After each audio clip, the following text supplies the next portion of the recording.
नमस्ते बच्चों। आज हम लोग कक्षा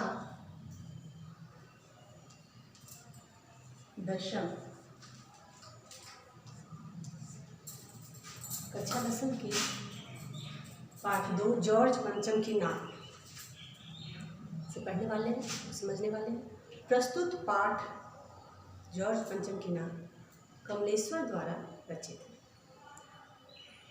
हिंदी लेखक कमलेश्वर 20वीं सदी के सबसे सशक्त लेखकों में से एक समझे जाते हैं।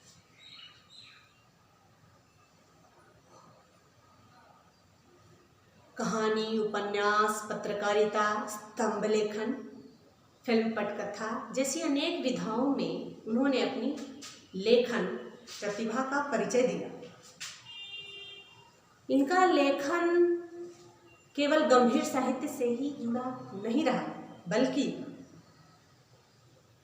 उनके लेखन के कई तरह के रंग देखने को मिलते हैं। उनका जन्म 6 जनवरी 1932 मैनपुरी उत्तर प्रदेश में हुआ। इलाहाबाद विश्वविद्यालय से इन्होंने एमए किया। दूरदर्शन के अतिरिक्त महानिदेशक के पद पर कार्य करने वाले कमलेश्वर ने अनेक पत्र पत्रिकाओं का संपादन भी किया, यानी संपादक भी रहे। साहित्य अकादमी पुरस्कार द्वारा इन्हें भारत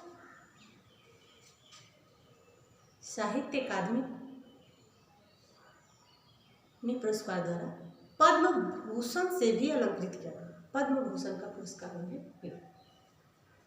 27 जनवरी 2007 को दिल का दौरा पड़ने से उनका निधन हो गया। इनकी साहित्यिक रचनाएं, नई कहानी, पुस्तकें कई हैं। कितने पाकिस्तान, काली आंधी, समुद्र में खोया हुआ आदमी, ज्यादा आदि कई रचनाएं इन्होंने की।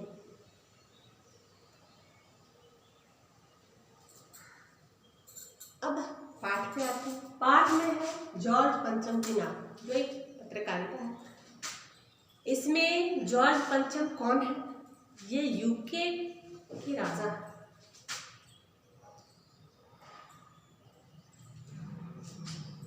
इनकी पत्नी का नाम मैरी, जो ड्यूक ऑफ क्यू यानी ड्यूक की रानी थी। एक बार इंग्लैंड की रानी एलिजाबेथ द्वितीय अपने पति के साथ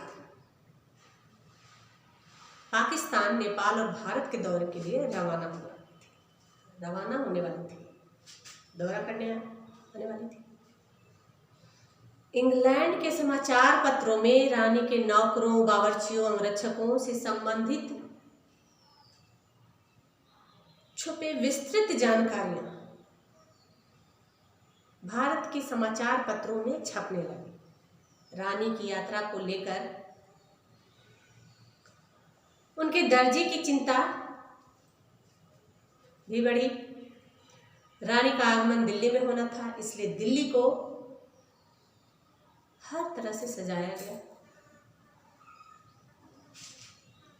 नाजनीनों की तरफ सजाया गया। सड़कें सजने लगी। अब बात यहाँ आती है कि विदेशी के आगमन पर एक विदेशी की नाक के न होने से भारत की नाक कट जाती। नाक कटना मतलब यहाँ मुहावरा भी है। एक तो जॉर्ज पंचम की जो बुत है, मूर्ति है, उनका नाक कटा हुआ है। दूसरे अगर विदेशी आते हैं, उस बुत को देखते हैं, तो इससे हमारी नाक यानी भारत की नाक कटने वाली रहेगी। तो जिम्मेदार नेताओं ने, अधिकारियों ने ये फैसला किया कि नहीं, हम अपने भारत देश की नाक नहीं कटने देंगे और इनके बुत पर नाक लगनी चाहिए। इसका फैसला हुआ। एक गरीब मूर्तिकार ने अपनी गरीबी दूर करने के लिए हिम्मत करके अवसर का लाभ उठाना चाहा।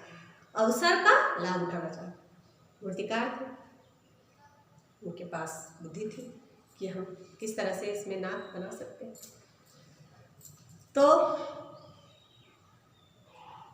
उसने सभा लगाई गई, तो सभा में उसने ये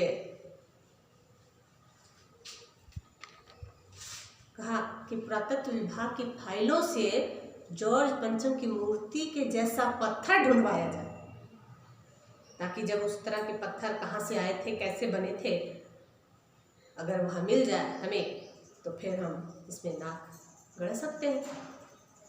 लेकिन दुर्भाग्य ये हुआ कि फाइलों में कुछ भी जानकारी नहीं मिली। फिर सभा की गई, तब मूर्तिकार को ही पत्थर ढूंढने का दारोमदार सौंपा गया। अब सब मिलकर जो जिम्मेदार नेता थे वो कहे मूर्तिकार को कि आप ही इसके पारखी हैं, इसलिए आप ही को ये जिम्मेदारी सौंपी जाती है कि आप ढूंढ कर वैसे ही पत्थर को तराश कर उसमें नाक गढ़कर लगाइए। बहुत जगह पत्थर तलाशने पर भी मूर्तिकार को पूरे प्रयास के बाद भी वैसा पत्थर नहीं मिला।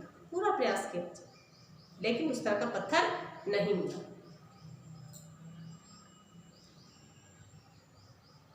तब अपनी युक्ति वो लगाता है।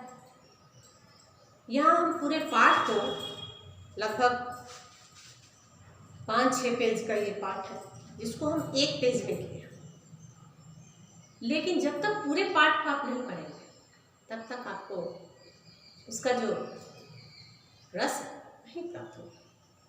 कहानी या जो पत्रकारिता है वो समझ में नहीं आएगा। हम तो सारांश बता रहे हैं, इसलिए ये शब्द के रेखा चित्र को आप पढ़िए, समझिए, और इसके प्रश्नों के उत्तर आप आसानी से दे सकते हैं और सदैव स्मरण हो सकता है। इसको याद करने की जरूरत नहीं, सिर्फ समझने की जरूरत है। अंत में एक दोहा के साथ आपको छोड़ी जा रही हूँ। फिर